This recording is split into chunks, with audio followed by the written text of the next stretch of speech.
প্রিয় দর্শক, আপনাদের সবাইকে স্বাগত জানাচ্ছি এটিএন নিউজের নিয়মিত আয়োজন নিউজ আওয়ার এক্সট্রায়। আপনারা জানেন যে মেগা সিটি ঢাকার একটি অন্যতম বড় ভোগান্তির নাম যেন এই রাস্তা খোঁড়াখুঁড়ি।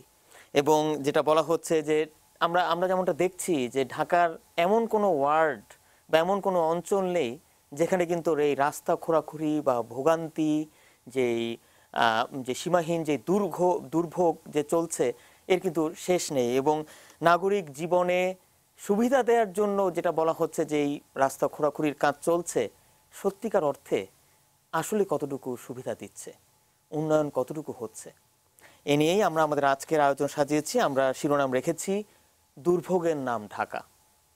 এই বিষয়ে আলোচনা করার জন্য আমাদের স্টুডিওতে আজ উপস্থিত আছেন, প্রথমে আমার হাতের ডান দিক থেকে ঢাকা ওয়াসার সাবেক চেয়ারম্যান প্রকৌশলী ডক্টর গোলাম মোস্তফা, আছেন নগরবিদ বাপা স্থপতি ইকবাল হাবিব, এবং আছেন দৈনিক সমকালের বিশেষ প্রতিনিধি অমিত সুপাল।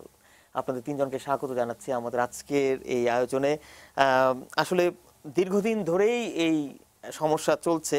আমাদের সহকর্মী ইসাক নয়ন খুব সাম্প্রতিক এখন যে ঢাকা শহরের কিছু কিছু এলাকায় যে দুর্ভোগ চলছে সে নিয়ে একটি রিপোর্ট করেছেন। রিপোর্টটি দেখে এসে আমরা আলোচনায় আসছি। রাজধানীর মিরপুরের ২ নম্বর সেক্টরের রাইনখোলা এলাকার এই চিত্র দুই সিটি কর্পোরেশনের বিভিন্ন জায়গায়। নগরীতে কোথাও চলছে সুয়ারেজ পাইপ বসানোর কাজ, কোথাও আবার বসানো হচ্ছে আধুনিক পানির লাইন। আর এই এলাকার কাজ শুরু হয়েছে গত জানুয়ারিতে। সড়কগুলোতে মাটি খুঁড়ে রাস্তার উপর রাখা হয়েছে স্তূপ করে, আবার কিছু জায়গায় করা হয়েছে বিশাল বিশাল গর্ত। তাই সড়কগুলোতে যানবাহন চলাচল বন্ধ হয়ে গেছে অনেক আগেই, এমনকি পায়ে হেঁটে চলাচল হয়ে পড়েছে কষ্টসাধ্য। আর এসব সড়ক দিয়ে স্কুলগামী শিশুরা চলাচল করছে চরম ঝুঁকি নিয়ে।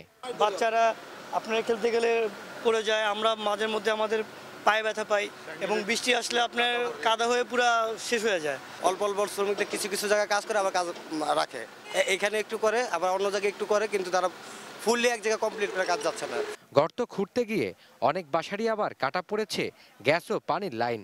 তাই আশপাশের ভবনের বাসিন্দারা এ নিয়ে প্রকাশ করছেন চরম ক্ষোভ। আপনার এই পানি লাইন কেটে হালাইছে, গ্যাসের লাইন কাটে, সুয়ারেজ লাইনে কাটতে আছে। আমাকে বাড়াইছি অসুবিধা, বাড়ি আলার অসুবিধা।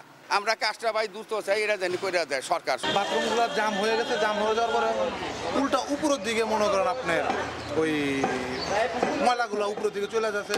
ওনাদেরকে বলার পরে ওনারা এরকম ধরনের কোনো গ্রাহ্য নিতেছে না। এলাকাবাসীর অভিযোগ, ঠিকাদারের গাফিলতিতেই কাজ এগুচ্ছে ধীর গতিতে। তবে এমন অভিযোগ শুনতে নারাজ এই ঠিকাদার। না, এলাকাবাসী তো জানে না, আমরা তো কাজ আমাদের গতি করতেছি। আমরা যখন আমরা মেশিন দিয়ে কাজ করতেছি, হাতে কোনো কাজ করতেছি না, মাটি সরাইতে আসছি মেশিন দিয়ে, গাড়ি দিয়া পাইপগুলো বসাইছি আমরা। সুয়ারেজ কিংবা পানির লাইন বসানোর মতো উন্নয়ন কাজে এলাকাবাসী সাধুবাদ জানালেও দ্রুততম সময়ের মধ্যে কাজ শেষ করতে সিটি কর্পোরেশনকে তদারকির দাবি জানান এসব এলাকার বাসিন্দারা। ইসাক নয়ন, এটিএন নিউজ, ঢাকা। আমরা রিপোর্টটি দেখছিলাম। আমি প্রথমে একটু অমিত পালের কাছে একটু আসতে চাই। আমরা দেখছি যে সুয়ারেজ লাইনের কাজ চলছে, আবার এদিকে সড়ক উন্নয়নের কথা বলা হচ্ছে, ঢাকা ওয়াসার কাজ চলছে, আবার ওইদিকে যে টিএনটি সেই কাজও চলছে, আবার বিদ্যুতের কাজ চলছে, টেলিফোনের কাজ চলছে, এবং মানে দেখা যাচ্ছে যে নগরবাসীর ভোগান্তি যেন কমছে না। এবং এই ভোগান্তি যেটা বলা হচ্ছে যে আমরাও পত্রপত্রিকা এবং গণমাধ্যম সহ বিভিন্ন জায়গায় দেখছি যে অনেকেই কিন্তু অনেকটা অতিষ্ঠ হয়ে গেছেন নগরবাসী, এবং তারা ক্ষোভ প্রকাশ করছেন। কিভাবে দেখছেন আপনি বিষয়টিকে? আসলে বিষয়টা হচ্ছে যে ঢাকা শহরে এই সমস্যা কিন্তু নতুন না, দীর্ঘদিন ধরে এই সমস্যা চলছে। এই এখন ওয়াসা করে দুদিন পরে তিতাস, তারপরে বিদ্যুৎ, তারপরে সিটি কর্পোরেশন, এরকম আমরা দেখছি। জি। এবং যখনই আমরা এগুলা অথরিটি যারা, যেমন ওয়াসা যখন এটা খুঁড়াখুড়ি করে, তাদের কাছে যখন আমরা জিজ্ঞাসা করি, তখন তারা বলে যে দেখেন উন্নয়ন হচ্ছে, এই উন্নয়নের ক্ষেত্রে এইটুকু ভোগান্তি আপনাদের মেনে নিতেই হবে। হ্যাঁ, এখন উন্নয়ন যে হচ্ছে না তা না, উন্নয়ন হচ্ছে, কিন্তু এক্ষেত্রে আমার মনে হয় যে প্রবলেমটা আছে দীর্ঘদিন ধরে, সেটা এখনও আছে, যে একটা ছাতার নিচে যদি মানে সব সংস্থাগুলো যদি একটা ছাতার নিচে বা যেটা আমব্রেলার নিচে যদি আমরা চলে আসতে পারতাম, তাহলে এই সমস্যা কিছুটা হলে পরেও আমরা কমাইতে পারতাম। যেটা এর আগে দীর্ঘদিন থেকে কিন্তু এই দাবি উঠে আসছে যে নগর সরকার ব্যবস্থা, যেটা আমরা দীর্ঘদিন ধরে শুনে আসছি, কিন্তু সেটা এখনো হয় নাই। এই বছর খানেক আগে এই 2 মেয়রকে আমরা পাওয়ার পরে তারা একটু এটা একটা সিস্টেম আনার এবং চেষ্টা আমরা করছে। যতটুকু জানি যে এই 2 মেয়রকে কিন্তু এই সমন্বয় আনার একটা দায়িত্ব কিন্তু দেয়া হয়েছে। হ্যাঁ হ্যাঁ, সেটাই বলছিলাম যে তারা একটু সিস্টেমের ভেতরে নিয়ে চলে আসছে, যে না 26টা সংস্থা এখন ওয়াসা রাস্তা কাটতে চাইলেই তারা ইচ্ছামতো কাটতে পারবে না, এখন অন্তত সিটি কর্পোরেশনের পারমিশনটা লাগবে। কিন্তু তাতে তো সমস্যার সমাধান হচ্ছে না। সেটা ঠিকই, যখন ওয়াসা বলে যে এই জায়গায় লোকজন পানি পাচ্ছে না, তখন সিটি কর্পোরেশন বাধ্য হয় সেখানে ওই রোড কাটিংয়ের পারমিশনটা দিতে বা পাইপ লাইন বসানোর পারমিশনটা দিতে। তো আলটিমেটলি কিন্তু সেই একই সমস্যা কিন্তু রয়ে যাচ্ছে। আর ঢাকা শহরে এখানে ইকবাল ভাই আছে যে এর আগে যখন যারা পরিকল্পনা করছে ঢাকা শহরের, সেই পরিকল্পনায় আমার মনে হয় কোথাও না কোথাও একটু ত্রুটি ছিল, যে কারণে ঢাকা শহর যেভাবে আপনি দেখেন যে যেভাবে বেড়ে উঠছে একদমই অপরিকল্পিত। আর যদি আপনি মিরপুরের বিভিন্ন এলাকায় দেখেন যে একদম ঘিঞ্জি রাস্তা, হয়তো 2টা রিক্সাও ঠিক মতো চলতে পারে না। তো সেখানে যদি আপনি খোঁড়াখুড়ি করেন, এবং যেটা এখন ঢাকা শহরে হচ্ছে, প্রায় সব এলাকাতেই কম বেশি খোঁড়াখুড়ি হচ্ছে, তো ওই রকম হলে পরে লোকজন যাতায়াত করবে কীভাবে, মানে কিভাবে কি করবে, মানে একটা একেবারে এলোমেলো বিশৃঙ্খল যে অবস্থা, সেটার একটা উজ্জ্বল দৃষ্টান্ত আমার মনে হয় যে এই ঢাকা শহর। আমি আবারও আসবো, আমি একটু স্থপতি ইকবাল হাবিবের কাছে আসতে চাই। যেটা আসলে আমরা জানি যে ঢাকার বয়স 400 বছর বা তারও বেশি যেটা বলা হচ্ছে, কিন্তু ঢাকা শহরের উন্নয়নের কাজ কি জীবনেও শেষ হবে না? উন্নয়নের কাজ শেষ না হওয়াটা উন্নয়নকামী দেশের, উন্নত দেশ না হওয়া পর্যন্ত চলবেই, এটা স্বাভাবিক। কিন্তু যে জনগণের যে ভোগান্তি, মূল জায়গাটা বোধহয় আমার মনে হয় সবার একটু বোঝা দরকার। পৃথিবীতে সব সময় যে কোনো উন্নয়ন কাজ এখন আর উন্নয়ন শব্দটাকে তারা গ্রহণ করে না, পরিত্যাজ্য করেছে। তারা বলছে সাস্টেইনেবল ডেভেলপমেন্ট, অর্থাৎ ভারসাম্যপূর্ণ উন্নয়ন। এবং সে ভারসাম্যপূর্ণ উন্নয়ন শব্দটা খুব কঠিন শব্দ। এই জন্য বলছি, আপনাকে যে কোনো প্রকল্পের উন্নয়ন করতে হলে প্রথমে জনদুর্ভোগকে মাথায় নিতে হবে। আপনি কতদিনে কাজটা করবেন, সেই কাজ করার সময় বিকল্প ব্যবস্থা কি থাকবে, সেই বিকল্প ব্যবস্থার পাশাপাশি এই কাজ করার সময় আপনি কি কি ধরনের নিরাপত্তা বিধান করবেন শ্রমিকের, প্রতিবেশের, এবং পরিবেশ বান্ধবতা বজায় রেখে কাজ করতে গেলে কি কি ধরনের মেজার নেবেন, সেই মেজারগুলো যারা দেখবে তারাই বা কী কী ভাবে দেখবে। আর সবচেয়ে গুরুত্বপূর্ণ হচ্ছে যার জন্য উন্নয়ন তাকে জানিয়ে সে উন্নয়ন করা। তার মধ্যে জনসম্পৃক্ততাহীন উন্নয়ন মানেই কিন্তু আবার শুধু উন্নয়ন হবে। এই যে একটু আগে একজন কন্ট্রাক্টর, ঠিকাদার বলে দিল, তারা জানে না, জানবে কে, উনি কে, কার কাজ করছেন। জনগণের কাজ যদি করে থাকেন, জনগণকে জানাতে হবে, জানতেই হবে। এবং এই প্রক্রিয়ার মধ্যে দিয়ে আমরা এক ধরনের চরম অবজ্ঞা, উপেক্ষা, জনদুর্ভোগকে করে করে এমন অবস্থা চল তৈরি করেছি যে এখন আসলে উন্নয়নের নামে জনগণ কবে এই অবস্থা থেকে বেরোবে সেই জায়গা তো পরের ব্যাপার। কিন্তু এই জনদুর্ভোগকে যদি প্রকারান্তরে অর্থনৈতিক মূল্যায়ন করা যায়, দেখা যাবে একটা উন্নয়ন কর্মকাণ্ডে যত টাকা খরচ হয় তার চেয়ে বেশি আমাদের এই দুর্ভোগের পেছনে অর্থনৈতিক লোকসান হচ্ছে। ফলে আমরা এই উন্নয়নকে গ্রহণ করব কিনা সেটাই তো প্রশ্নবিদ্ধ। এখানে একটা বিষয় যে মেগা সিটি আমাদের ঢাকা, এই মেগা সিটিতে খোরাখুরির কি একটা নিয়মাবলী বা একটা নীতিমালা? আমি সেই জায়গাটায় যাচ্ছিলাম। সবচেয়ে দুর্ভাগ্যের বিষয় হচ্ছে, উনি প্রাক্তন চেয়ারম্যান, একজন প্রকৌশলীও বটে, পৃথিবীতে এখন একটা আমরা বলি স্মার্ট ডাক্ট সিস্টেম, অর্থাৎ এই যে সকল ব্যবস্থাগুলো, এগুলো তো সব নাগরিক কতগুলো সুবিধা, এবং সবাই আমরা জানি যে কীরকমভাবে থাকতে হয়, সেটিকে একটা নগদ ডাক তৈরি করে তার মধ্যে নিয়ে যাওয়া দরকার। কেন বলছি, এই যে আলাদা আলাদা করে যার যখন খুশি উন্নয়নের নামে নতুন নতুন প্রকল্প করে বদলানোর যে প্রকাশ বা প্রচেষ্টা, এটি কিন্তু আমাদের এই 70-75 পরবর্তী এই উন্নয়ন আজকের অবস্থা পর্যন্ত সবচেয়ে বড় দুর্ভোগের কারণ। আমরা একটা পরীক্ষা নিরীক্ষা করেছিলাম সেই 1997-98 সালে। 32 নম্বর সড়কের এক পাশের ফুটপাতে 3-4টা কম্পার্টমেন্ট করলাম, এবং তার মধ্যে কেউ গ্যাস, কেউ বা পানি, কেউ বা বিদ্যুৎ, এবং কেউ বা টেলিফোন। তখন তো টেলিফোনের তার ছিল। এবং এই প্রক্রিয়ার মধ্যে দিয়ে আপনি খুব জেনে অবাক হবেন, এত বছরে আরেকবার ওই 32 নম্বর সড়ক কাটতে হয় নাই। তো এই যে প্রক্রিয়া, এই প্রক্রিয়ার মধ্যে যাওয়ারও বোধ এখন সময় হয়েছে। এখন অদ্ভুত অদ্ভুত সব বিদেশের থেকে অনুকরণ করে বিদেশি দর্শনে উন্নয়নের কাজ করা হচ্ছে।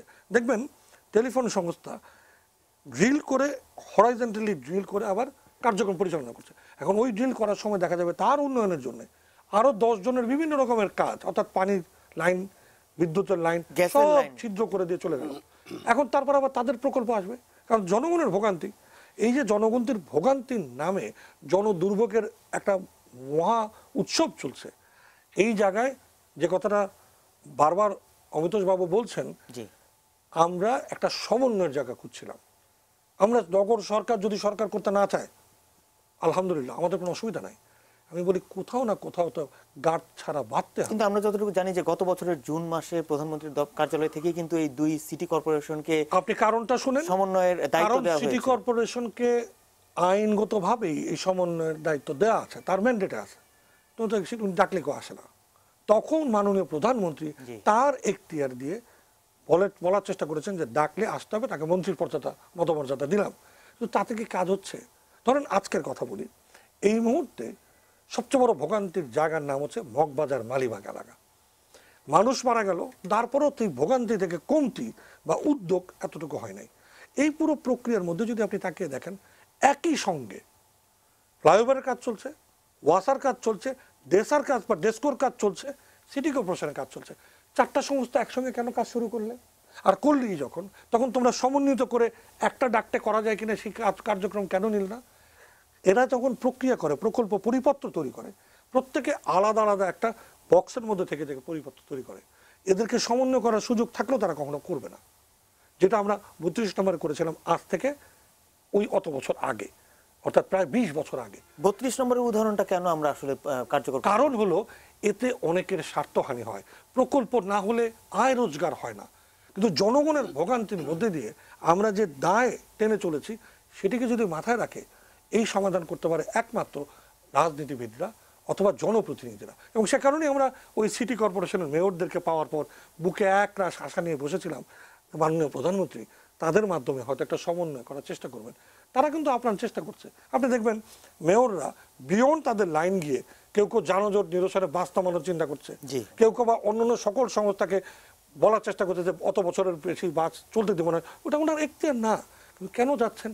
তারা চেষ্টা করার চেষ্টা করে এক ধরনের এই জনদুর্ভোগকে তারা মাথা নেওয়ার চেষ্টা করছেন। কিন্তু কি দুর্ভাগ্য জানেন, তাদের প্রতিষ্ঠানও যদি আপনি দেখেন, সেই জনদুর্ভোগকে প্রাধান্য দিয়ে প্রকল্প প্রণয়ন বা বাস্তবায়ন হচ্ছে না।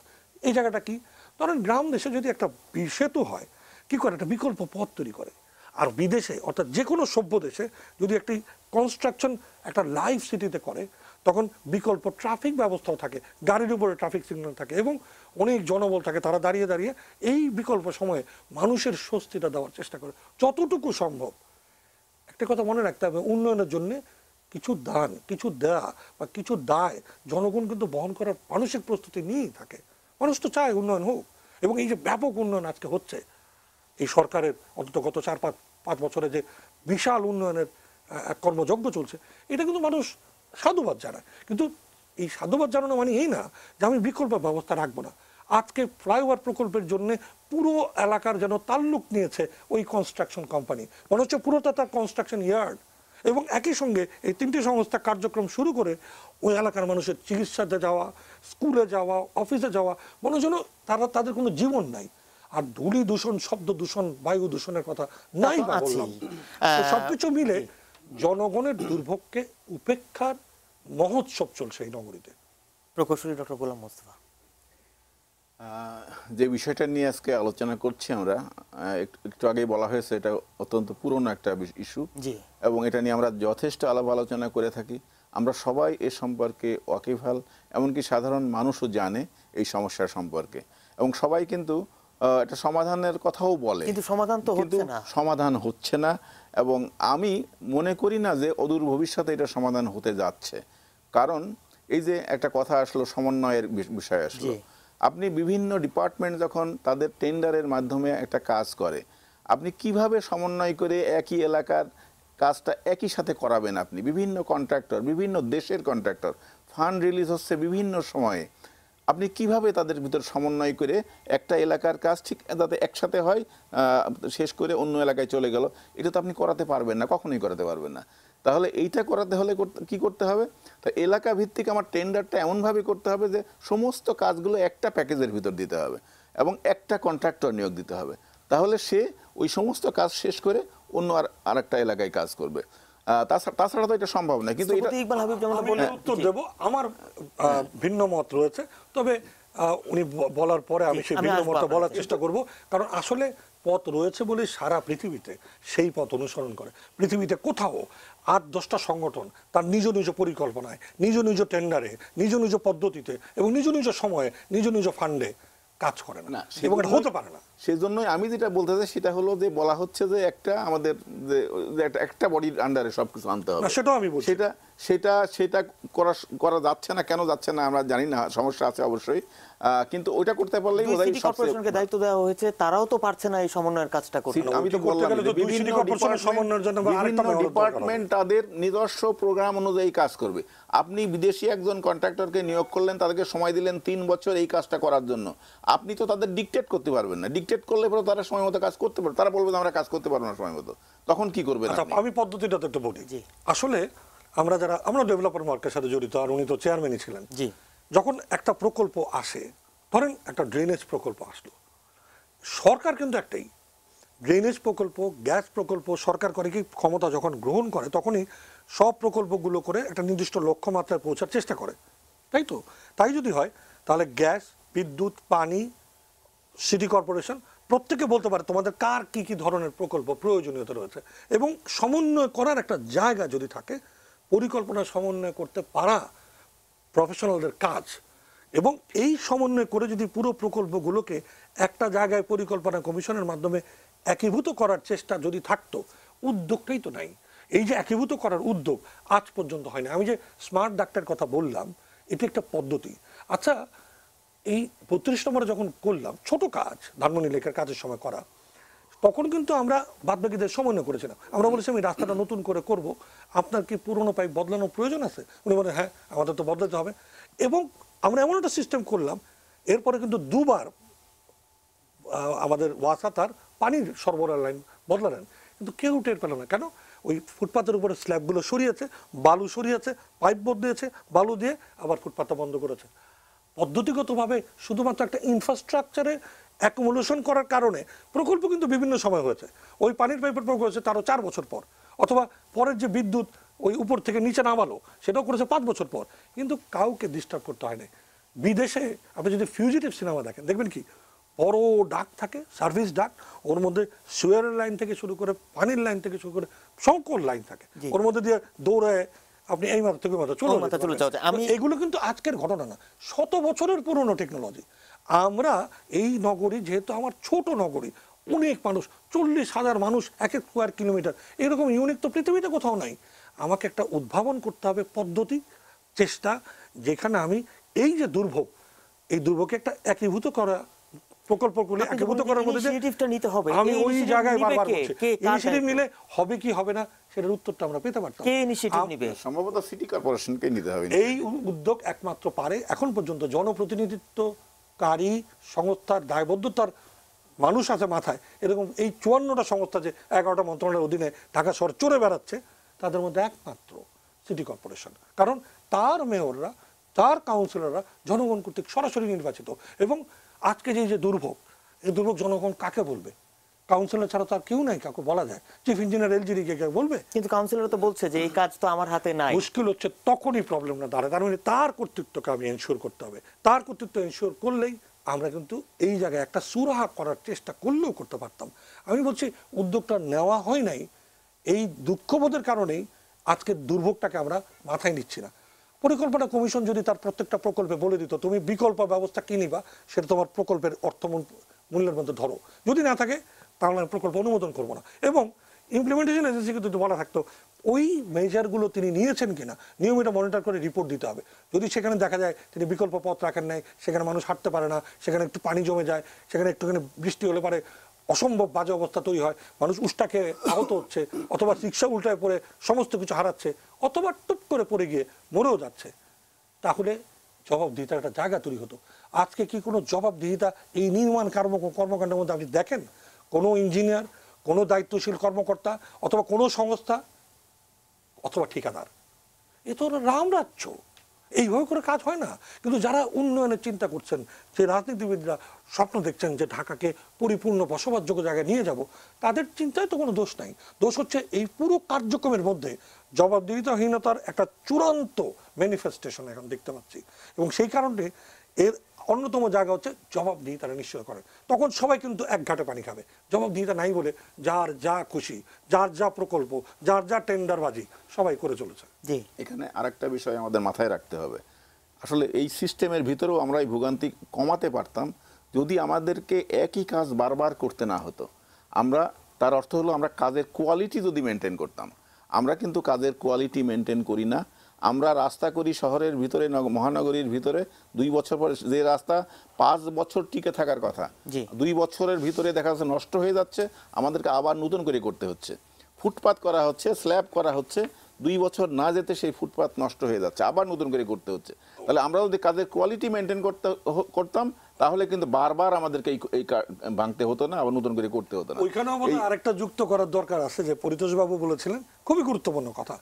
সেটি হচ্ছে বাংলাদেশের এই রাজধানী শহরের জন্য পরিকল্পিত যাত্রাই আমরা শুরু করি নাই। 1959 সালের পরিকল্পনা দিয়ে এখনো এই নগরী চলছে, আপনি বিশ্বাস করবেন?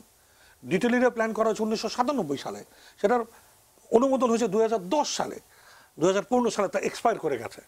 কিন্তু আমরা ওই ডিটেল এরিয়া প্ল্যান ধরে এই নগরীর উন্নয়ন, পরিশীলিতকরণ কোনো কিছুই করি নাই, করার উদ্যোগই নিতে পারি নাই। কারণ ডিটেল এরিয়া প্ল্যান বাস্তবায়নের জন্য কোনো কর্তৃপক্ষ গঠনের যে আইনের মধ্যে দাবি ছিল, সেটি আমরা না করে সবচেয়ে বড় গাধাটা, সবচেয়ে বড় অকর্মণ্যতার যেখানে জায়গা, ব্যুরোক্রেটিক আমলাবাজি, সেই রাজুকের ঘাড়ে চাপিয়ে দেওয়া হয়েছে ড্যাব। এবং ড্যাব বাস্তবায়ন হলো না। পরিকল্পিত যাত্রাই যে নগরী করে নাই, সেই নগরীতে আপনি পরিকল্পিত এই সেবা ব্যবস্থা, জনদুর্ভোগের মানে কমিয়ে ফেলার জন্য পরিকল্পিত উদ্যোগ আশাই বা করেন কি করে? আরেকটা বিষয় আমি এখানে অ্যাড করব, সেটা হলো আমাদের এই টেন্ডারিং সিস্টেমটার বোধহয় পরিবর্তন করা দরকার। কারণ আমাদের সিটি কর্পোরেশনের কথা যদি বলি, তাদের সিস্টেমই হলো পলিটিক্যাল কন্ট্রাক্টরদের ছোট ছোট ভাগ করে কাজ দেওয়া।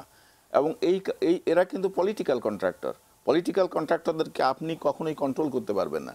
তারা যা খুশি তাই করবে, কেউ কিছু বলতে পারবে না। এবং যার ফলে এই কাজের কোয়ালিটি এরকম খারাপ হয়। এটা যদি না করে যদি বড় বড় কন্ট্রাক্ট করা হতো, একটা এরিয়া পুরো একটা বড় প্যাকেজ করে, সেই প্যাকেজ বড় একটা কন্ট্রাক্টরকে দেওয়া হতো, তাহলে কিন্তু এই সিচুয়েশন হতো না। আমি একটু আপনার কাছে আরেকটা প্রশ্ন রাখতে চাই। আপনি ঢাকা ওয়াসার সাবেক চেয়ারম্যান হিসেবে আপনার সময়ও তো আসলে এই ধরনের সমস্যা ছিল কম বেশি যেটা বলা হয়। এবং আমরা এই যে ঢাকা ওয়াসার ব্যাপারেও আসলে দীর্ঘদিন ধরে একটা অভিযোগ আছে যে বছরের বিভিন্ন সময়ে অপরিকল্পিতভাবে যেটা করা হচ্ছে। এবং অনেকেই বা কয়েকজনই কিছুক্ষণ আগেও আমাকে অনুষ্ঠান শুরু হওয়ার আগে অভিযোগ করলেন যে ঢাকা শহরে দেখা যাচ্ছে যে একটি এলাকায় ঢাকা ওয়াসার পক্ষ থেকে যে বোরিং করা হচ্ছে, মাটির নিচ দিয়ে বোরিং করার সময় অন্যান্য যেই লাইন, যেই গ্যাসের লাইন বা পানির লাইন ছাড়াও আরো অন্যান্য যে লাইন রয়েছে, সেগুলো কিন্তু তছনছ হয়ে যাচ্ছে। নাগরিক ভোগান্তি কিন্তু বাড়ছে। তো এর থেকে তো আসলে বের হওয়া কি আমাদের সম্ভব নয়? এটার কারণ হলো যে ঢাকা ওয়াসা যখন বোরিংটা করতেছে, তখন তো তার কাছে ইনফরমেশন থাকতে হবে ওই এলাকার যে কোথায় কোন লাইন আছে। দেখা যাচ্ছে যে আমাদের জিআইএস সিস্টেম সেরকম ডেভেলপ না, যে বিভিন্ন ডিপার্টমেন্ট তাদের লাইন কোথায় কি আছে এখন এক্স্যাক্টলি সেই ম্যাপটা দিতে পারবে। যন্ত্রটা ব্যবহার করার প্রয়োজন কি? আপনি এখন কিন্তু স্ক্যানারও পাওয়া যায়, পৃথিবী অনেক আগে গেছে। স্ক্যানার দিয়ে আপনি স্ক্যান করে দেখতে পারতেন এখানে কোনো পাইপ আছে কিনা। আপনি একটা আধুনিক যন্ত্র নিয়ে আসছেন, এটা না কারণে বিগনেস প্রজেক্ট, তারপর এটাতে ডিল করা শুরু করলেন।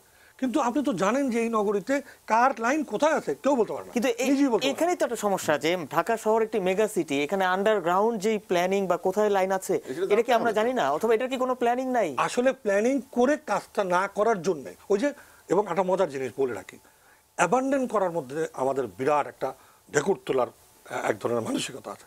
মনে করেন একটা লাইনের কোনো অসুবিধা হলো বা খুঁজে পাওয়া যাচ্ছে না, আচ্ছা ঠিক আছে বাদ দেন, নতুন লাইন দে, ওটা শেষ হয়ে আবার নতুন লাইন দে। যে কোনো একটা রাস্তার ক্রস সেকশন আজকে নেন, যদি ওয়াসার 10 থেকে 12টা লাইন না পান তা আমাকে বলবেন। কেন? এই যুগ যুগ ধরে বিভিন্ন লাইন একের পর এক আগেরটা রয়েই গেল। এবং এই পুরো প্রক্রিয়ার মধ্যে দিয়েই প্রায় আপনি দেখবেন ওয়াসার লাইন দিয়ে ময়লা পানি বেরোয়। কেন? কোনটা যে কোথায় গেছে, কে কাকে ছিদ্র করছে, কোনটা কার উপর দিয়ে পড়ে যাচ্ছে, নিজেই হয়তো নিজেকে মাঝে মাঝে জবাই করছে। এই প্রক্রিয়াটা হওয়ার কারণ কি? পরিকল্পিত নগরায়ন হয় নাই। পরিকল্পনাবিদের দোষ নাই, পরিকল্পনাবিদরা পরিকল্পনা দিয়েছেন, সেটা আপনি যদি চেয়ারের নিচে রেখে দেন, কার কি করার আছে? আমি যেটা বুঝি, বাংলাদেশেরই রাজধানী শহর আগের জায়গায় নাই। আমাদের সক্ষমতা বাড়ছে কর্মের, প্রকল্প গ্রহণের। এখন প্রকল্প আর 100 কোটি টাকা না, 1000 কোটি টাকায়। তাহলে আমরা কেন এই নগরীর এই সার্ভিস বিষয়গুলো আধুনিকায়ন করব না? আর দ্বিতীয়ত, যে কোনো প্রকল্প গ্রহণ করার সময় জনগণকে সম্পৃক্ত করে জনগণের প্রকল্প বানাবো না। এবং তৃতীয়ত, জনদুর্ভোগকে প্রাধান্য দেয় না এইরকম কোনো জবাবদিহিতাহীন সংগঠনকে কাজই করতে দিব না। এই তিনটা অন্তত আমরা মেনে নেই। একজন দর্শক ফোনে আছেন, আমরা দর্শকের ফোনটি নিয়ে আসি। প্রিয় দর্শক, আপনার নাম বলে প্রশ্নটি রাখবেন। হ্যালো হ্যালো, জি আসসালামু আলাইকুম। জি, ওয়ালাইকুম আসসালাম। আমি তারিক এমডি মোস্তফা বলছি ঢাকা থেকে। জি, আমি জানতে চাচ্ছি যে স্যাররা যে আপনি টকশোতে যে আলোচনা করছেন, অত্যন্ত সুন্দর সুন্দর কথা তারা আপনি বলতেছেন, কিন্তু আমাদের আপনার এটা শেষটা কোথায়? আমার প্রশ্ন হচ্ছে যে যেভাবে আপনি ঢাকাতে আপনি রাস্তা খোঁড়াখুড়ি করে একদিকে ড্রেনের কাজ, আরেকদিকে ফ্লাইওভারের কাজ, আরেকদিকে গ্যাসের কাজ, একটা রাস্তা শেষ না হতে আরেকটা রাস্তা ধরতেছে, এভাবে চক্র বিদ্যারের সমস্ত ঢাকা শহর কিন্তু আপনি মনে করেন যে আপনার মানে আপনার এমন একটা অবস্থা যে আপনি মনে করেন যে জনগণের আপনার ভোগান্তির শেষ প্রান্ত চলে গেছে আর কি। কিন্তু আমাদের যে কোনো আমাদের দেশে এই যে হাজার হাজার কোটি টাকা আপনি ব্যয় করে যে কাজটা করা হয়েছে, এটা তো একটা আপনি সুদূর প্রসারী একটা পরিকল্পনা থাকবে, একটা আপনি শুধু আপনি দিক নির্দেশনা থাকবে, একটা আপনাকে চিন্তা ভাবনা করেই তো আপনার গভর্নমেন্ট কাজ করতেছে, তাই না? তো আমাদের যে টাকা দিয়ে যে আপনার এই যে কাজটা করা হচ্ছে, আমাদের কি মাসে পর মাস, বছর পর বছর এগুলো শুধু আপনি শুনতে হবে, দেখতে হবে? আমাদের কি এটা থেকে পরিত্রাণের উপায় নাই? আমি আশা করি যে আপনাদের এই টকশোর মাধ্যমে আপনারা যদি সরকারকে বলেন যে দ্রুত সময়ের মধ্যে শ্রমিক 24 ঘন্টার মানে আপনি নিয়োগ করে 24 রাতে দিনে 24 ঘন্টা কাজ করে, এবং সেটা পরিকল্পনা মাফিক যদি আপনি শান্তিনগরে আপনার কাজ শেষ হওয়ার পরে মালিবাগে ধরবে, মালিবাগে কাজ শেষ হওয়ার পরে আপনি মৌচাকে ধরবে, মৌচাকে কাজ শেষ হওয়ার পরে মিরপুরে ধরবে।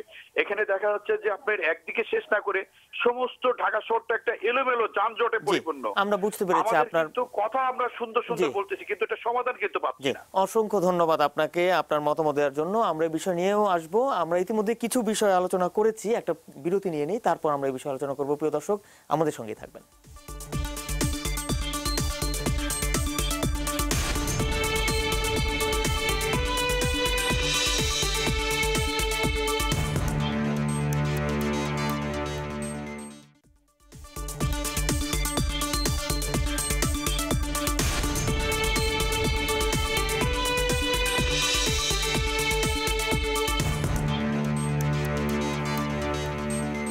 প্রিয় দর্শক, বিরতির পর আবারও স্বাগত জানাচ্ছি নিউজ আওয়ার এক্সট্রায়। আজ আমাদের বিষয় হচ্ছে দুর্ভোগের নাম ঢাকা। আপনাদেরকে আরেকটা বিষয় একটু জানাতে চাই যে ঠিক এই মুহূর্তে আমরা যে খবরটি পেয়েছি সেটি হচ্ছে যে বাংলাদেশ ব্যাংক ভবনে আগুন লেগেছে এবং নিয়ন্ত্রণে কাজ করছে ফায়ার সার্ভিসের 10টি ইউনিট। আমাদের সহকর্মী সাদাত হাবিবি সেতু সেখানে যাচ্ছেন এবং তিনি ইতিমধ্যে যাচ্ছেন এবং আমরা তার সঙ্গে যোগাযোগ করার চেষ্টা করছি। আমরা যতটুকু জেনেছি যে বাংলাদেশ ব্যাংক ভবনের 13 তলায় আগুন লেগেছে। আগুনের কি পরিস্থিতি এবং ভয়াবহতা এবং কিভাবে আগুন লাগলো এবং এর ক্ষয়ক্ষতি সম্পর্কে আমাদের সহকর্মীর সঙ্গে আমরা কিছুক্ষণের মধ্যেই আমরা তার সঙ্গে যোগাযোগ করছি। আমরা তার সঙ্গে কথা বলবো এবং তিনি ঘটনাস্থলে পৌঁছাচ্ছেন। ইতিমধ্যে আমরা এই বিষয়টিও আসলে খুবই উদ্বেগজনক এবং একটি দুঃখজনক ঘটনা আসলে যেটা বলা যায় যে বাংলাদেশ ব্যাংক ভবনে যে আগুন লাগার ঘটনাটি। আমরা আছি আমাদের আজকের যে বিষয়ে দুর্ভোগের নাম ঢাকায়। আমি প্রথমে একটু অমিতোষ পালের কাছে আসতে চাই আবারও। বিরতির আগে একজন দর্শক আমাদেরকে বলেছিলেন যে আসলে এই দুর্ভোগের শেষ কোথায় এবং এই যে পরিকল্পনার অভাব, এই বিষয়টিও আমাদের এর আগে বিরতির আগে আমরা যে বিষয়টি এসেছে আসলে আপনি যেটা বলছিলেন যে এই দুর্ভোগের শেষটা কোথায়, জি এখন আপাত দৃষ্টিতে যেটা আমাদের মনে হচ্ছে যে এই দুর্ভোগের আসলে কোনো শেষ নাই, কিন্তু একটা তো শেষ তো একটা অধ্যায় তো সেখানে তো আমাদের আসতেই হবে। আমি যেটা মনে করি যে একটা সিস্টেম, একটা নিয়ম, একটা শৃঙ্খলা, সেই শৃঙ্খলার ভেতরে আমাদেরকে আসতে হবে। একটা বিষয় যে আমরা মেট্রো রেলের কাজ শুরু হচ্ছে, মেট্রো রেলের কাজ চলছে, শুরু হচ্ছে, ভোগান্তি হচ্ছে, এটা ঠিক আছে, কিন্তু আপনি ওই মেট্রো রেলের ডেভেলপমেন্ট ওয়ার্কগুলো করতেছেন, ওর পাশে যেভাবে প্রোটেকশন সিস্টেমটা রাখা দরকার, বিকল্প একটা রাস্তা যেভাবে রাখা দরকার, সেটা কি এই অথরিটি রাখছে? সেটা রাখেনি। তো সেটা রাখলেও তো আমাদের ভোগান্তি একটু কমতো, কিন্তু সেটা তো রাখা হয়নি। তার মানে এই অথরিটিগুলো খুবই উদাসীনতার একটা পরিচয় দিচ্ছে। এখন যদি আপনি বলেন যে কিভাবে এই ভোগান্তির নিরসনটা করা যায়, যেটা আমি বলছিলাম যে একটা সিস্টেম আমাদের আসতে হবে। উন্নয়ন কি অন্য দেশে হয় না? উন্নত দেশে উন্নয়ন হয় না?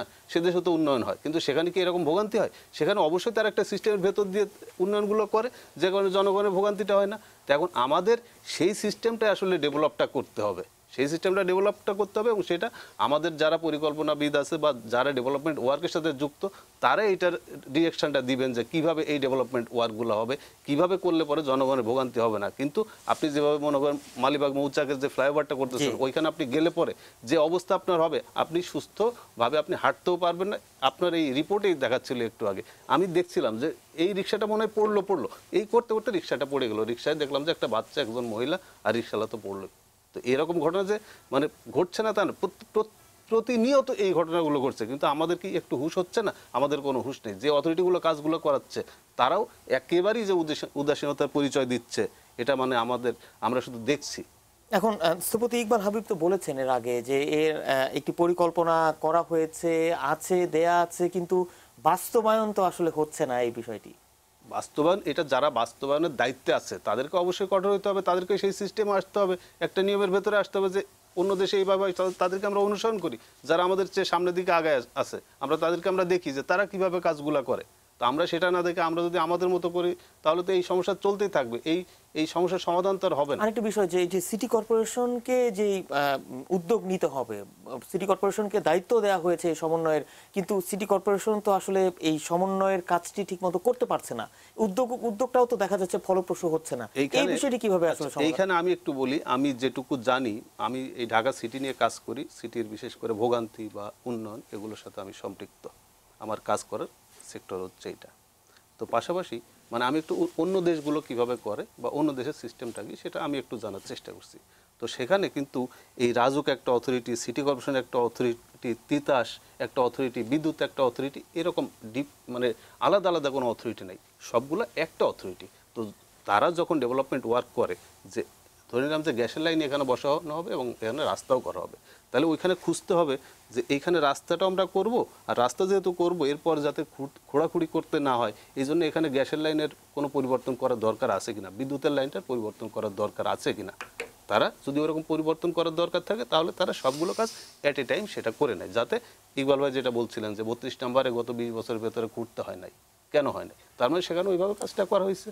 এটা তো একটা সাধারণ একটা বিষয়। আমি হয়তো ইঞ্জিনিয়ার না, কিন্তু আমিও মনে হয় যে এটাই একটা সিস্টেম। তো সেই সিস্টেমটাই আমরা যদি ডেভেলপ করতে পারি তাহলে অবশ্যই দুর্ভোগ কমবে। জি, প্রকৌশলী ডক্টর গোলাম মোস্তফা, একটা সিস্টেম ডেভেলপের বিষয়ে বলছিলেন অমিতোষ পাল।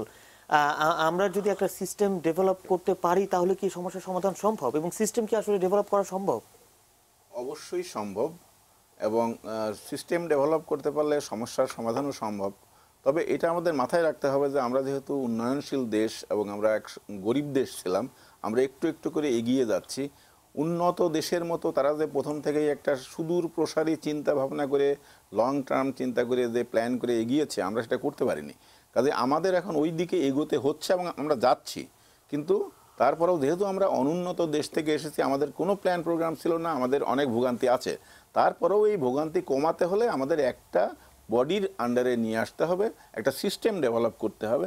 এবং আমার মনে হয় যে এই সিস্টেম ডেভেলপ করার জন্য সিটি কর্পোরেশনের মেয়র সাহেবরা তো অনেক সময়ই বলে থাকেন, তারা একটা উদ্যোগ নিতেও চান, কিন্তু আমার মনে হয় যে সংশ্লিষ্ট যারা কর্তৃপক্ষ তাদের কাছ থেকে ঠিক ওইভাবে সাড়া পাচ্ছেন না, যাতে আমরা সিটি কর্পোরেশনটাকে সেইভাবে সাজিয়ে আমরা সমস্ত কিছু একটা বডির আন্ডারে আনতে পারি। সংশ্লিষ্ট কর্তৃপক্ষ বলতে আসলে আপনি কাদেরকে বোঝাচ্ছেন? যে বিভিন্ন মন্ত্রণালয় যারা আছে তাদের কথাই বলছিলেন? জি জি। আচ্ছা, আরেকটা বিষয় একটু জানতে চাই আপনার কাছ থেকে, যে আমাদের যে ঢাকা শহরে দেখা যাচ্ছে যে ফুটপাত, সেটাও তো হকারদের দখলে। এই হকারদের দখলমুক্ত করার জন্য বেশ কিছু পদক্ষেপ নেওয়া হয়েছে, কিন্তু আবারও আমরা দেখছি এটা যদিও খুবই পুরনো একটা বিষয়, কিন্তু তারপরও এই জন্যও কিন্তু যে ভোগান্তি কিন্তু কমছে না, জনগণের ভোগান্তি, সেটাও তো একটু এই ভোগান্তিটাকে আরো বাড়িয়ে দিচ্ছে। তার মানে আমরা হকার মুক্ত করতে পারছি না আমাদের ফুটপাত। আমরা কেন পারছি না এটা আমি জানি না। আমি বিশ্বাস করি যে আমরা যদি চাই তো এটা করা সম্ভব, এবং আমরা যাদের উপরে এই দায়িত্ব তারা সেই দায়িত্বটা ঠিকমতো পালন করছে না, সেটাই আমি বলবো। তাহলে এই সমস্যার সমাধানে আসলে কি করা উচিত? তাদেরকে সেই দায়িত্ব পালনে বাধ্য করতে হবে। তারা কেন পারছে না? যদি আপনি সিটি কর্পোরেশন যে হকার মুক্ত করলো গুলিস্তান, এটা সিটি কর্পোরেশন কি একা করেছে? এখানে পুলিশের বিষয় আছে, এবং যখন হকাররা বসে তাদের সাথে তো এদেরকে ঠেকাবে কে, ওদেরকে উঠাইয়ে দেবে কে? সিটি কর্পোরেশনে তো সেই রকম কোনো ফোর্স নেই। তাহলে তাদেরকে ফোর্স তৈরি করতে হবে এটাকে ধরে রাখার জন্য, অথবা পুলিশের সাহায্য নিতে হবে, পুলিশকে দায়িত্ব দিতে হবে, এই কাজটা তাদের করতে হবে। যদি না করা হয় তাদের বিরুদ্ধে শাস্তিমূলক ব্যবস্থা নিতে হবে। জি, আমি আবারও আসবো আপনার কাছে। আমি একটু স্থপতি ইকবাল হাবিবের কাছে আসতে চাই। যেটা আসলে বলা হচ্ছে যে ঢাকা ইন্টিগ্রেটেড ট্রান্সপোর্ট স্টাডির তথ্য অনুযায়ী রাজধানীতে সড়কের দৈর্ঘ্য 3000 কিলোমিটার এবং এর মধ্যে সিটি কর্পোরেশনের হিসেবে 1500 কিলোমিটার সড়কের সংস্কার প্রয়োজন। এবং আরেকটা যেটা বলা হচ্ছে যে আসলে যেইভাবে এখন আমাদের অবস্থা চলছে, আগামী 7 বছরের মধ্যে কিন্তু ঢাকা শহরের চলার গতি ঘন্টায় 5 কিলোমিটার বা তারও কম হয়ে যাওয়ার একটা সম্ভাবনা রয়েছে। অবশ্যই। তা এই সমস্যা তো সামনে ভবিষ্যতে যদি চলতে থাকে এরকম আরো গুরুতর এবং চরম ভোগান্তির শেষ পর্যায়ে হয়তো যেতে হবে। সেটাকে কিভাবে দেখছেন আপনি? মনে রাখবেন, যারা নগর আন্দোলন করেন, নগর বিষয়ে কথা বলেন, নগর নিয়ে কাজ করেন, তারা শুধু সমস্যা নির্ধারণ করে বসে থাকেন না। এটা আমাদের কাজও না। We are all part of the government. Government মানে কি? আমরা সকলে মিলে কিন্তু সরকার, এবং সেটা রাজনীতিবিদরা খুব ভালো করেই সেটা বিশ্বাস করেন। মনে রাখতে হবে, ধরেন আজকে যদি সিটি কর্পোরেশনকে প্ল্যানিং কমিশন থেকে দায়িত্ব দেওয়া হয় যে তুমি সারা শহরে যতটুকু সম্ভব এই 3000 কিলোমিটার সড়কের যতটুকু সম্ভব এক পাশের ফুটপাথ হোক বা যেভাবেই হোক, এটা পরীক্ষা নিরীক্ষা করে নিশ্চয়ই পাইলট প্রজেক্ট করে ফাইনাল করতে হবে। আমরা একটা পাইলট প্রজেক্ট করেছি বলে আরও স্পষ্ট করে বলছি যে তুমি একটা সার্ভিস কম্পার্টমেন্টাল ডাক তৈরি করো, যেটা কম্পার্টমেন্টাল সেবা ডাক, সেখানে প্রত্যেকেরই অ্যালোকেশন অফ স্পেস থাকবে। এবং সিটি কর্পোরেশন এটা করার পর প্রত্যেকে বলবে তোমার যদি পরবর্তী কোনো উন্নয়ন করতে হয়, তুমি আমার এই কম্পার্টমেন্টের এই অংশটুকু তোমার জন্য রেখেছি, তুমি এখান দিয়ে করে নাও। এবং আজকাল যে টেকনোলজি এসছে তাতে এটা এমনভাবে করা সম্ভব, আপনার কাজটুকু আপনি করে আবার আপনি ওইখানে এক ধরনের লিকুইড কেমিক্যাল মেরে দেবেন, এটা একদম সলিড হয়ে যাবে। আবার আপনার দরকার আপনি হয়তো আবার গালিয়ে যন্ত্র আছে পরিষ্কার করে আবার আপনার পাইপ আপনি বদলিয়ে বারবারই কাজ করতে পারবেন। আমরা 32 মানে বালু দিয়ে যেটা করেছি। এই যে একটা উদ্যোগ, এটা একটা সমন্বিতকরণ উদ্যোগ। এই সমন্বিতকরণ উদ্যোগটা গ্রহণ করবেন আপনি কখন? এবং অন্তর্ভুক্তিমূলক সমন্বিত উদ্যোগ সকলের জন্য। তাতে যেটা সুবিধা হবে, প্রত্যেকে যে আলাদা আলাদা করণের যে কার্যক্রম সেটা অন্তত বন্ধ হবে। 2, সকলেই তার আগামী 10 বছরের পরিকল্পনা একটা একীভূত জায়গায় নেওয়ার জন্য বাধ্য হবে। এবং 3, এক ধরনের সমন্বিত পরিকল্পিত উদ্যোগ এই শুরু হবে। এই কাজটা কিন্তু সিটি কর্পোরেশনের মেয়ররা ভাবছেন অনেকদিন ধরে, এবং এই ভাবনাকে কার্যকর করতে হলে যে মেকানিজম তৈরি হয়ে আছে, প্রত্যেকের কিন্তু পকেট থেকে তার এই সৌভাগ্যের চাবিকাঠি ছেড়ে দিতে চায় না। কারণ ওর মধ্যে তো অর্থ রয়েছে। অর্থ মানে প্রকল্প মানে টাকা মানে শেয়ার মানে কর্মচাঞ্চল্যতা। আমার ওই কর্মচাঞ্চল্যতার দরকার নাই। এইরকম এই যে একটা সমন্বিত উদ্যোগের কথা বললাম, একই সঙ্গে আপনি স্ট্র্যাটেজিক ট্রান্সপোর্ট প্ল্যানের কথা বললেন। আপনাকে বুঝতে হবে এই নগরীতে আসলে 3000-এর মধ্যে মাত্র 1200 কিলোমিটার রাস্তা প্রপারলি বাস চলতে পারে, গাড়ি চলতে পারে বড়। তার মানে আমার রাস্তার পরিমাণ কিন্তু আরো কম। এই রাস্তাটুকুর সর্বোচ্চ ব্যবহার নিশ্চিত করতে হবে। এবং সর্বোচ্চ ব্যবহার কার জন্য? প্রাইভেট কারের জন্য, যার বেড়ে যাওয়া অর্থাৎ তার প্রবৃদ্ধি হবে ম্যাক্সিমাম 10 থেকে 12% অফ দ্য টোটাল মোডালিটি, অর্থাৎ সমস্ত চলাচলের মাত্র 10 থেকে 12% হবে আগামী 15-20 বছরে। আপনি কি তার জন্য দিবেন না কার জন্য দিবেন? আমরা যেটা বলি গণপরিবহন, অর্থাৎ অনেক মানুষের স্বল্পতম খরচে সবচেয়ে দ্রুত এক জায়গা থেকে আরেক জায়গায় যাওয়ার যে প্রক্রিয়া, তার জন্যই নিশ্চয়ই আমি ওই সড়ককে দেব। যদি শুধু এই মানসিকতাটা পরিবর্তন করেন, তাহলে আজকে এই সময়ে বসে বলছি এই নগরী আগামী 1 থেকে 1.5 বছরের মধ্যে 40% যানজট কমিয়ে ফেলা যাবে। কেন? কারণ আমরা ওই স্ট্র্যাটেজিক ট্রান্সপোর্ট প্ল্যানের আন্ডারে আমরা পথচারী প্রাধান্য মানসিকতা, বাস র্যাপিড ট্রান্সপোর্ট মানসিকতা, ট্রেনের উপরে ভরসা করা, চারপাশে নদীর উপরে ভরসা করার যে পরিকল্পনাগুলিকে সবচেয়ে প্রাধান্য দিয়েছি, সেগুলোকে যখন পেছনে ঠেলে আমরা এলিভেটেড এক্সপ্রেসওয়ে বা উড়াল পথের প্রকল্পগুলির উপরে আমার সমস্ত মনোযোগ নিবিষ্ট করি, যেখানে মূলত বারবার থেমে থেমে যারা যাত্রী নিচ্ছেন সে বাস চলবে না, তাহলে চলবে কারা? ওই প্রাইভেট কার অথবা যারা ডাইভারশন করে বেরিয়ে যাবে। এটার প্রয়োজন নাই তা কিন্তু আমি বলছি না, কিন্তু সেই প্রয়োজন অন্ন বস্ত্র বাসস্থান শিক্ষা স্বাস্থ্য পরে যে বিনোদন, ওই বিনোদনের প্রয়োজনের মতো বিনোদনেরও প্রয়োজন রয়েছে, কিন্তু অন্ন বস্ত্র বাসস্থান শিক্ষা স্বাস্থ্যর পরে, আগে না। এবং সে কারণেই বলছি এই যে প্রায়োরিটাইজেশন, কোনটা আগে হবে কোনটা পরে হবে কেন হবে, এই জায়গায় যদি আমরা অনেক বেশি মানুষের কথাটা বেশি ভাবতাম। ঢাকা শহরের এই স্ট্র্যাটেজিক ট্রান্সপোর্ট অ্যানালিসিসে বলছে 1.5 কিলোমিটারের মধ্যে আমাদের যে ট্রিপ তৈরি হয়, ট্রিপ মানে আমি বাসা থেকে এখানে এসেছি একটা ট্রিপ, এরকম 3.5 কোটি ট্রিপ দৈনিক প্রায় তৈরি হয়। এই ট্রিপগুলি অ্যানালিসিস করলে তার প্যাটার্ন ল্যাঙ্গুয়েজ দেখলে বোঝা যায় যে এর প্রায় 45% হলো মাত্র 1.5 কিলোমিটার। ঢাকা শহরের 1.5 কিলোমিটার হাঁটা কোনো বিষয়? আপনি এই দেশের মানুষ 5-6 কিলোমিটার প্রতিদিন হাঁটে গ্রামে গঞ্জে মফস্বলে। সিঙ্গাপুর এই এত অঞ্চলের সবচেয়ে প্রবৃদ্ধির একটি দেশ, সবচেয়ে ধনী দেশ, সেই দেশের মানুষ গড়ে 5 থেকে 6 কিলোমিটার হাঁটে। ইন্টারনেটে একটা টিপ দিয়ে দেখেন, ঘটনা সত্য। সে যদি হাঁটতে পারে, আমি আজকে ঢাকা শহরের আমরা মানুষরা স্থূলকায় হচ্ছি, ডায়াবেটিস, রক্তচাপ, কারণ কি জানেন? আমি হাঁটি না, বাসা থেকে বেরোলে এই রিক্সা যাবি, তারপরে রিক্সা থেকে এই বাস যাবি, এই করতে করতে আই ডোন্ট ওয়াক। কিন্তু এই অভ্যাস কি দিনে দিনে পরিবর্তন সম্ভব? অভ্যাস নয়, আমি এটাকে হাঁটতে দিচ্ছি না। শুনুন, সবল মানুষের শহরে পরিণত হয়েছে ঢাকা। সবল মানে কিন্তু শুধু গায়ে শক্তিশালী নয়, অর্থনৈতিকভাবে শক্তিশালী, গায়েগত শক্তিশালী, রাজনৈতিকভাবে শক্তিশালী। তার জন্যই শহর তৈরি করে ফেলেছি। আজকে সাধারণ মানুষ যিনি অর্থনৈতিকভাবে শক্তিশালী নন, যিনি ফিজিক্যালি চ্যালেঞ্জ, যিনি নারী, যিনি বোঝা বয়ে যাচ্ছেন, তার জন্য তো এই নগরী নয়। এবং এই যে পথচারী প্রাধান্য ব্যবস্থাপনা, এর জন্যে কোনো উদ্যোগ আমরা নেওয়াতে পারিনি। এবং আমি এখনো মনে করি যদি শুধু এই প্রাধান্যর ক্ষেত্রে আমরা একটা পরিকল্পিত যাত্রা শুরু করি, যানজট নিরসনে হয়তো একটা অত্যন্ত সফল কাম নাও হলে একটা সফলতার জায়গা আমরা উত্তীর্ণ হতে পারবো। কিন্তু যে প্রকল্পগুলির জন্য আজকে দুর্ভোগ পোহাচ্ছি বা দুর্ভোগ আরো 4 বছর পোহাবো, তার ফলে আমরা কি পাবো, সেই জায়গাগুলো আমাদের দেখা দরকার। এখানে একটা বিষয় যে এই যে নাগরিক দুর্ভোগ পোহাচ্ছি বা নাগরিক যে ভোগান্তি, এতে কি নাগরিক অধিকার ক্ষুণ্ণ হয় না? এবং নির্দিষ্ট সময়ে যদি ভোগান্তি থেকে পরিত্রাণ না পাওয়া যায়, তাহলে কি নাগরিকরা ক্ষতিপূরণ দাবি করতে পারে? দুটো কথা বলি। সময় বাড়িয়ে দিলেন, প্রকল্প ব্যয় বাড়িয়ে দিলেন, এই প্রকল্পের টাকাটা কে দেয়? নাগরিকদের পকেট থেকে তো। ধন্যবাদ। এবং এই দুর্ভোগটা কে পোহায়? নাগরিকরাই পোহায়। আমার টাকায় আমার দুর্ভোগ বাড়িয়ে আমার প্রকল্পের খরচ বাড়িয়ে দিচ্ছেন। আমরা তো এখন বিদেশি নির্ভর প্রকল্প চালাই না। কত শতাংশ বিদেশি টাকা আমরা প্রকল্প করি?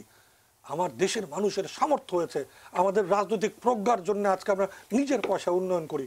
তাহলে আমাদের প্রতিটি পয়সা খরচের আগে চিন্তা করতে হবে কার জন্য উন্নয়ন, কতটা জনসম্পৃক্ততায় উন্নয়ন।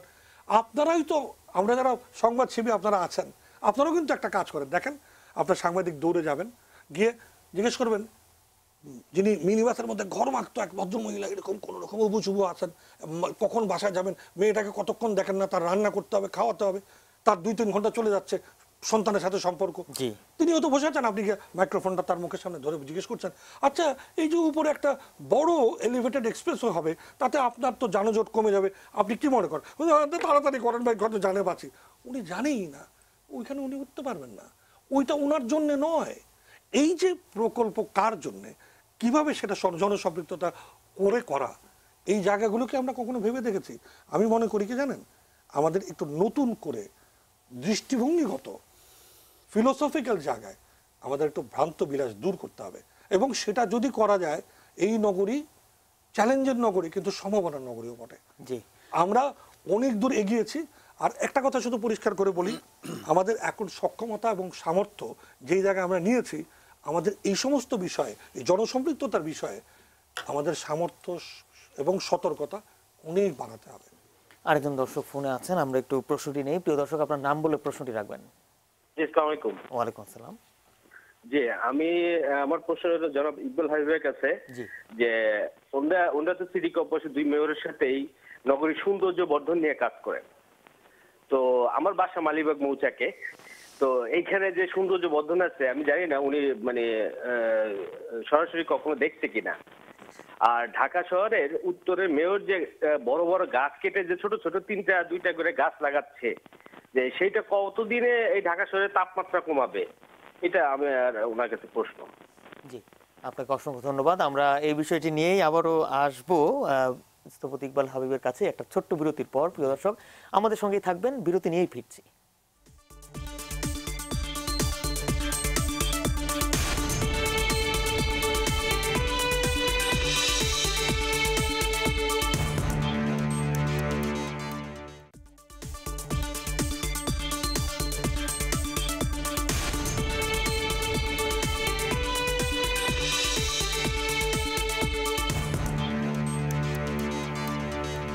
স্বাগত নিউজ আওয়ার এক্সট্রায়। আজ আমাদের বিষয় হচ্ছে দুর্ভোগের নাম ঢাকা। আমরা বিরতির আগে একজন দর্শক স্থপতি ইকবাল হাবিবের কাছে প্রশ্ন রেখেছিলেন এবং তিনি বলেছিলেন যে আসলে এই যে মালিবাগের যে সৌন্দর্য বর্ধনের যে কাজ চলছে, আপনি কি সেই সৌভাগ্য হয়েছে কিনা সেই সৌন্দর্যর কাজ দেখার, এবং উত্তরের মেয়রের কথা বলেছেন যে উত্তরের মেয়র বড় বড় গাছ কেটে ছোট গাছ লাগাচ্ছেন, সেই গাছ কবে বড় হবে এবং পরে কবে ঢাকা শহরের তাপমাত্রা কমাবে। প্রথমত মনে রাখা দরকার যে মগবাজার মালিবাগ প্রকল্পে আমি প্রায় ঘটনা ঘটলে একবার করে যাই এবং নিজের চুল ছিঁড়ি এবং আক্ষেপ করি যে আসলে আমরা কখনোই এই উপেক্ষিত জনদুর্ভোগকে গুরুত্বের সঙ্গে নিলাম না। কিন্তু তার চেয়েও বড় বিষয় হচ্ছে উনি যেটা বলছিলেন যে দুই মেয়রের সাথেই আমরা যুক্ত থেকে সৌন্দর্য বর্ধনের কাজ করছি, এটি সত্য যে আমি একজন প্রফেশনাল, আমি একজন স্থপতি, এবং আমরা যারা স্থপতি বন্ধুরা রয়েছে, নগর পরিকল্পনাবিদ বন্ধুরা রয়েছে, প্রকৌশলী বন্ধুরা রয়েছে, আমরা সবাইকে নিয়ে এই মেয়রদের পাশে দাঁড়াতে চাই। আমরা চাই তারা কোনো না কোনো সমাধান করুক এবং সেই সমাধানে যদি আমাদের কোনো ধরনের অবদান থাকে, কোনো ধরনের সুযোগ থাকে, সেটা আমরা ব্যবহার করতে চাই। গাছ কাটার বিষয়টিকে, গাছ কাটার জায়গাটা হচ্ছে কি জানেন, আসলে আমরা একটা ট্রেন্ড চালু করেছি যে গাছ রোপণেই আমাদের যেন অনেক আগ্রহ, গাছ লালনে আমাদের আগ্রহ নাই। আসলে মনে রাখতে হবে সবচেয়ে কঠিন কাজ হচ্ছে গাছ লালনে, গাছ রোপণে না। আর গাছ কাটার ক্ষেত্রে মেয়র সাহেব তো আর সব গাছ কাটেন না, যারা এই কাজগুলো করেন তাদের যদি ভেতরে মায়াটা তৈরি না করতে পারেন, উত্তরায় প্রকল্পের রাস্তা সম্প্রসারণের নামে অজস্র গাছ কাটলেন, কিন্তু কোনো কোনো জায়গায় কোনো কোনো স্থপতি বন্ধুরা আমাদের, কোনো কোনো সচেতন মানুষ, ওনাদের মতো মানুষরা, তারা হয়তো গিয়ে দাঁড়িয়ে গেছেন, বাধা দিয়েছেন, সেখানে কিন্তু বিকল্প ব্যবস্থা করতে পেরেছেন তারাই, ওই একই প্রকৌশলীরা। তাহলে ঘটনাটা কি? ঘটনা হলো একটা প্রাক সমীক্ষা করে প্রকল্পের এই গাছগুলোকে, এগুলো বলে প্লেস রিসোর্সেস, একটা জায়গার কিছু রিসোর্সেস আছে, গাছ, জলাধার, পানি, সবুজ, তো এই জায়গাগুলোকে প্রাক সমীক্ষা করে যদি প্রকল্পের একটা ইভ্যালুয়েশন করে নিত, তাহলে কিন্তু এই গাছগুলি কাটতে। এত বড় প্রকল্প অথচ প্রাক সমীক্ষা করা হলো না, এইটা দুর্ভাগ্যের জায়গা কি জানেন? এই যে পাশে বসে আছে না, এই যে ফ্লাইওভার প্রকল্পটা, এটার কোনো প্রাক সমীক্ষা হয় নাই, যার কারণে উল্টো পাল্টা অনেক কিছু হয়েছে। রেল লাইনের আগে গিয়ে নামিয়ে দিয়েছে, প্রধানমন্ত্রী বলার পর সেটা আবার এখন কারেকশন করে পার করেছে। প্রাক সমীক্ষার চর্চাটাই আমাদের কম। প্রাক সমীক্ষা করে কিন্তু অনেকগুলি সমীক্ষা, একটা হচ্ছে পরিবেশগত সমীক্ষা, একটা হচ্ছে সামাজিক সমীক্ষা, আর একটা হচ্ছে ট্রাফিক সমীক্ষা, আরেকটি হচ্ছে এই যে রিসোর্সেস, সচেতনভাবে আমাদের রিসোর্সগুলোকে শেষ করে দেওয়া। একটা গাছ হতে লাগে 20-50 বছর। জি, আপনি যখন কাটেন তখন যদি সে অনুভবটা থাকে যে আমি তো 20 বছর এটা কাটতে পারবো না। আর সবচেয়ে গুরুত্বপূর্ণ যে জায়গাটা উনি বলেছেন, উত্তপ্ত হয়ে যাচ্ছে এই নগরী, আমরা সকলে এসি ব্যবহার করছি, ওই এসি ব্যবহার করার কারণে আমাদের যে পাবলিক এরিয়া, আমাদের যে গণপরিসর, সেটা কিন্তু উত্তপ্ত হচ্ছে, কারণ এসিগুলি ঘর থেকে গরমটাকে বের করে এই গণপরিসরে ছড়িয়ে দিচ্ছে। আমাদের গণপরিসর এখন বাকি রয়েছে, কিন্তু খেলার মাঠ, উদ্যান, ওপেন স্পেস তো কমতে কমতে প্রায় 2-3% কোঠায়। তাহলে আসলে আমাদের ওপেন স্পেস বা গণপরিসর কিন্তু একমাত্র রাস্তা। এখনো যদি সাকিব সেঞ্চুরি করে, অথবা সত্যিকার অর্থে মাশরাফি আবার যদি আরেকটি, তখন সবাইকে কিন্তু রাস্তায় নামে। আমার গণপরিসর ওই রাস্তা, সেই রাস্তায় এখন কনস্ট্রাকশন নামে ঢেকে দিচ্ছেন, সূর্য আর রাস্তায় পড়বে না। এগুলি কিন্তু ভাবতে হবে। এই ভাবনার যে সংবেদনশীলতা, এই সংবেদনশীলতা তৈরি করার জন্য বারবার যেটা বলছি, আমাদের ফিলোসফিক্যাল জায়গায় আঘাত করতে। আরেকটা বিষয় একটু আসতে চাই যে এই যে গাছের বিষয়ে, যে আজ আসলে সারা দিনই আমাদের এই সকাল থেকেই আমাদের সহকর্মীরা বিভিন্ন জায়গায় ছিলেন এবং এই দুর্ভোগের বিভিন্ন চিত্র তারা তুলে ধরেছেন। মোহাম্মদপুরেও আমরা যেটা দেখা যাচ্ছে যে সেখানে মেইন রাস্তা ছেড়ে যে মেইন রাস্তার সঙ্গে যে অন্যান্য যে রাস্তা গেছে, সেই অলিতে বা গলিতে আমরা যেগুলো বুঝছি, সেখানে আসলে সিটি কর্পোরেশনের পক্ষ থেকে দুই পাশে পথচারীদের জন্য ফুটপাত নির্মাণের কাজ চলছে। অনেকেই আসলে প্রশ্ন তুলেছেন যে এই মেইন রাস্তা ছেড়ে যে সরু রাস্তাতে আসলে ফুটপাতের কতটুকু গ্রহণযোগ্যতা আছে, যেখানে রাস্তাতে ওই সরু রাস্তাতে এমনিতেই গাড়ি চলাচলে সমস্যা, আরো তো প্রতিবন্ধকতা কি তৈরি করবে না? এবং সেখানেও কিন্তু অনেক গাছ কাটা পড়েছে এবং পড়ছে। আমি মনে করি এখানে আপনার আরেকটা বড় বিষয় আপনি একবার একটু ছুঁয়ে এড়িয়ে গেলেন, সেটা হচ্ছে ফুটপাত এবং হকার। ফুটপাতের প্রয়োজনীয়তা কোথায় আছে কোথায় নাই, এটি একটি সমীক্ষার বিষয়, এবং এই সমীক্ষা পূর্বক এই কার্যক্রম গ্রহণ করলে আপনি এই ভুলভ্রান্তিগুলো হওয়ার কোনো সুযোগ নাই। তবে হ্যাঁ, মানুষের হাঁটার জায়গা যত বেশি নিশ্চিত আপনি করবেন, তত এই শহরের যানজট দ্রুততম সময়ে নিরসনের একটা পথ খুঁজে পাবেন, আলোর দিশা পাবেন। কিন্তু হকারের সঙ্গে ফুটপাতের কোনো সম্পর্ক নাই, এটা আমি স্পষ্ট করে বলছি। হকারের সাথে ফুটপাতে যারা হাঁটেন সেই পদচারীর সম্পর্ক রয়েছে। ফলে ফুটপাতের সাথে হকারকে সম্পর্কিত করে ফুটপাতে হকারকে রাখতে হবে, নাহলে হকারের পুনর্বাসন হবে না, এই সমস্ত কথা বলে ফুটপাতের যে অধিকার পদচারী রয়েছে সেইখানে কোনো ধরনের প্রশ্ন তোলার সুযোগ নেই। জি, আমরা যেটা করতে চাই, নগরীতে এখন সমীক্ষা করে যথোপযুক্তভাবে কোথায় কোথায় হকারের আয়োজন করা যেতে পারে, কারণ হকারের প্রয়োজন রয়েছে। আমাদের নিম্নবিত্ত মানুষের একটা 300 টাকার সোয়েটারের জায়গা কিন্তু হকার। আমি আবারও আসবো আপনার কাছে। আমরা কিছুক্ষণ আগেই যেমনটা জানিয়েছি আমাদের দর্শকদেরকে যে বাংলাদেশ ব্যাংক ভবনে আগুন লেগেছে এবং সেই আগুন নিয়ন্ত্রণে কাজ করছে ফায়ার সার্ভিসের 10টি ইউনিট।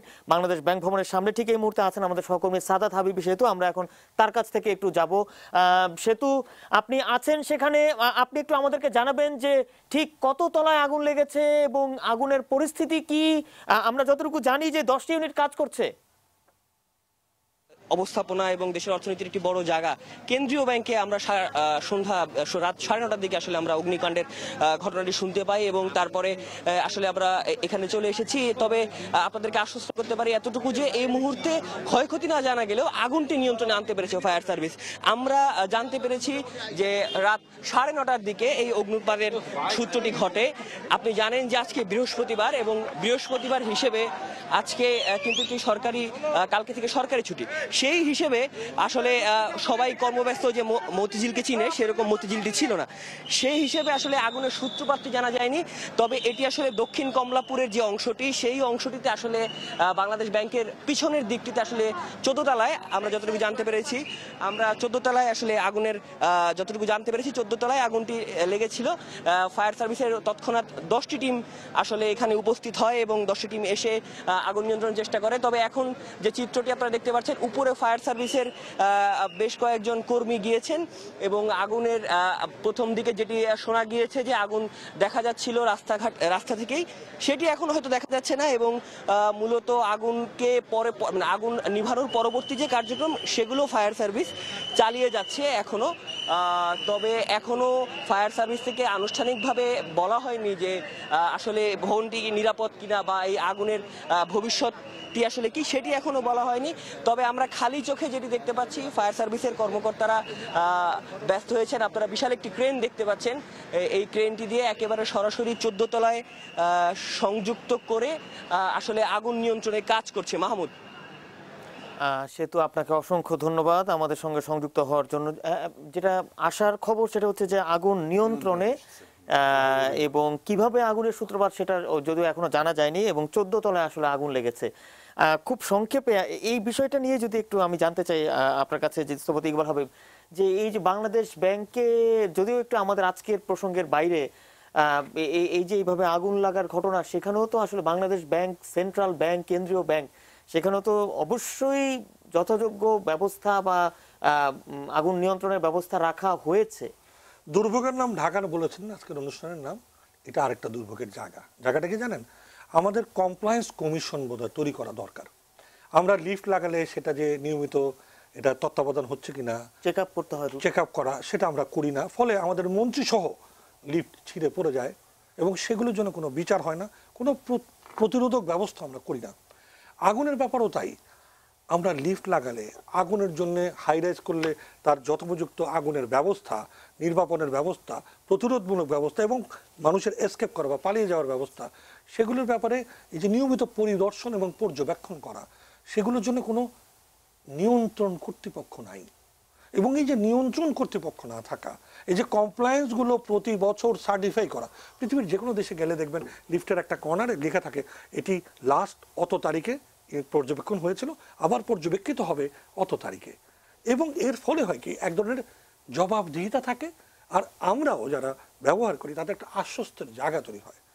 আগুনের ব্যাপারে ঢাকায় আমরা অনেকবার, যতবার আগুন ধরেছে, বসুন্ধরার কথাই বলি, 4বার 5বার আগুন লেগেছে এবং সবচেয়ে আধুনিকতম ভবনের একটি। কিন্তু আমরা কিন্তু এই কমপ্লায়েন্স বিষয়ে একটা যে উদ্যোগ, একটা কমিশন বা একটা কর্তৃপক্ষ তৈরি করা আমরা পারিনি। এবং আজকে কি কারণে আগুন লেগেছে সেটা না জেনে কোনো মন্তব্য করা ঠিক হবে না। তো আমি যেটা মনে করি যে আমাদের এই কাজটা, এই যে আমরা উন্নয়নে, আমাদের শহরটা ছিল 6 তলা 8 তলার শহর রে ভাই, এখন আমার 25 তলা 30 তলা, আমরা তো 50 তলা ভবনে তৈরি করব। সক্ষমতাটা বাড়াতে হবে না? আমার সক্ষমতার পাশাপাশি এই যে গভর্নেন্স, এই গভর্নেন্সটা বাড়াতে হবে। এর জন্য যা যা করণীয় সেটি করার জন্য আমি আকুল আবেদন জানাচ্ছি। আরেকটা বিরতি নিতে হবে, আমরা আরেকটা ছোট্ট বিরতি নিচ্ছি। আমরা বিরতির পর ফিরে আসছি আমাদের আজকের যে বিষয় সেটা নিয়ে কি করা উচিত। আমরা আশা করছি আমাদের সঙ্গে থাকবেন।